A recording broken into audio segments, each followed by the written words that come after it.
Hello అండి. ముందుగా అందరికీ నవరాత్రి శుభాకాంక్షలు.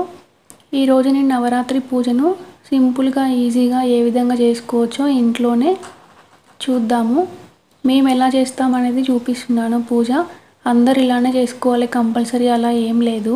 అయితే 9 రోజులు పూజ చేస్తా అనుకున్న వాళ్ళు మాత్రమే అఖండ దీపము, కలశము అలా పెట్టుకోండి. 9 రోజులు చేయలేము, ఏదైనా ఒక రోజు లేదా లాస్ట్ 3 రోజులు చేస్తా అనుకునే వాళ్ళైతే పెట్టుకోవాల్సిన అవసరం లేదు. ఫస్ట్గా మనం దుర్గాదేవి ఫోటోని తీసుకొని ఇలా కొంచెం బియ్యం వేసుకొని పెట్టుకోవాలి. దానికి పూలు, నిమ్మకాయ మాల మాత్రం వేసుకోండి. అమ్మవారికి నిమ్మకాయలు అంటే చాలా ఇష్టం అంట. అయితే ఇప్పుడు నేను అమ్మవారిని ఇలా బ్లౌజ్ పీస్తో అలంకరణ చేసి సైడ్కి అయితే పెట్టుకున్నాను. దీపం వెలిగించిన తర్వాత కలశాన్ని పెడుతున్నాను. కలశం ఏ విధంగా పెట్టాలనేది మనకు చాలా వీడియోస్లో అయితే ఉంది, అయినా సరే మళ్ళీ చెప్తా చూడండి.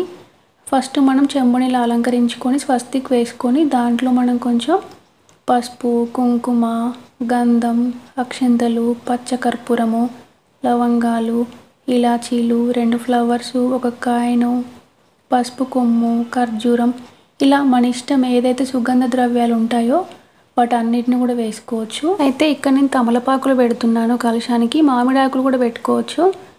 అయితే మనం 9 రోజులు కలశం ఉంటుంది కదా, ఇది తమలపాకు అనేది మనకి ఖరాబ్ అవుతూ ఉంటాయి కదా, దానికోసం మనం వీటిని రోజు చేంజ్ చేసుకోవచ్చు. దాని తర్వాత మనము ఒక పసుపు కొమ్ముని, ఒకటి కంకణాన్ని 5 దారాలు కానీ 9 దారాలతో వేసుకుంటే మంచిది. 9 దారాలతో కట్టుకోవాలి. తర్వాత బ్యాంగిల్స్, ఫ్లవర్స్ అలా పెట్టుకోవాలి. ఇప్పుడు నేను నవరాత్రి కాబట్టి నవరాత్రి కోసం అని చెప్పేసి నేను నవదుర్గ సెట్ అనేది ఒకటి తెప్పించుకున్నాను. ఇన్స్టాగ్రామ్లో నీరూస్ డెకర్స్ అనే పేజ్లో తెచ్చుకున్నాను. నాకైతే చాలా మంచిగా అనిపించింది. తర్వాత మనం అఖండ దీపాన్ని అయితే పెట్టుకోవాలి.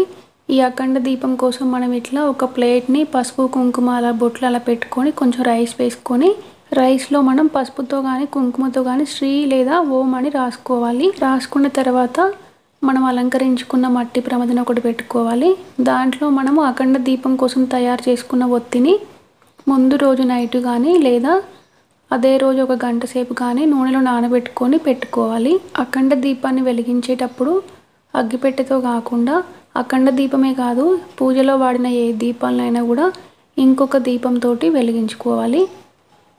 ఇప్పుడు దాని తర్వాత మనము అమ్మవారి పూజ స్టార్ట్ చేయడానికి ముందు గణేష్ పూజ చేసుకోవాలి కదా. ముందు మనం గణేష్ పూజను చేసుకోవాలి.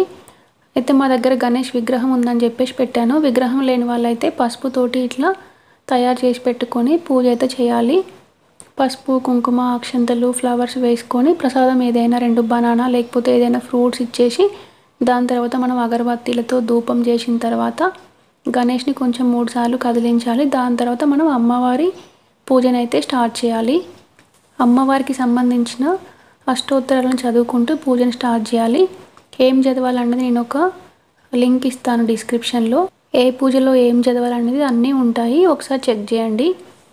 ఇప్పుడు మనం అమ్మవారికి పసుపు, కుంకుమ, అక్షంతలు అన్నీ వేసిన తర్వాత ఫ్లవర్స్ అవి పెట్టిన తర్వాత ఇలా పచ్చకర్పూరంతోనే అయితే ధూపం ఇవ్వాలి.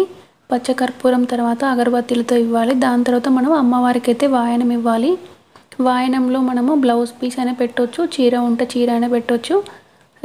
ఒక బ్లౌజ్ పీస్ పైన 2 తమలపాకులు, 2 ఫ్రూట్సు, బ్యాంగిల్సు, ఫ్లవర్సు, కుంకుమ, పసుపు, మెట్టెలు, నల్ల పూసలు వీటన్నిటిని పెట్టేసి అమ్మవారికి వాయనంగా ఇవ్వాలి. వాయనం సమర్పయామి అయిన తర్వాత మనం ప్రసాదం పెట్టాలి. నేనైతే చక్కెర పొంగలి, పులిహోర, పానకం చేశాను. అమ్మవారికి ఖచ్చితంగా పానకం, ఒక స్వీట్ ఐటెం అయితే పెట్టాలి.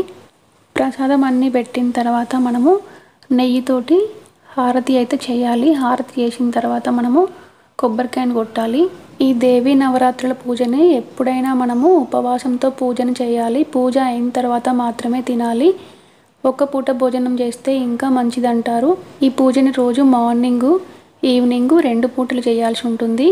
అయితే ఈ పూజను రోజు మనం ఏ టైంకి అయితే చేయాలో అదే టైంని ఒకటి ఫిక్స్ చేసుకొని ఆ టైం అయ్యేసరికి పూజ అనేది కంప్లీట్ చేసుకోవాలి.